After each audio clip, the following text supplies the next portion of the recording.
Hi everyone, welcome back to my YouTube channel. For today's video guys, I'm gonna show you Toyota Hilux. As you can see, drive shaft, there is no spline, center spline. Look at that.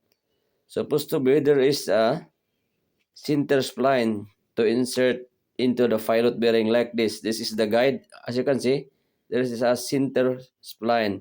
But the original, there is no spline.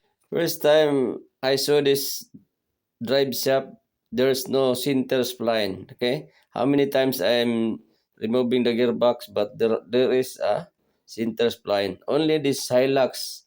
Now I'm doing this job, but I saw there is no center spline at the gearbox drive shaft. Comment below if you experience this.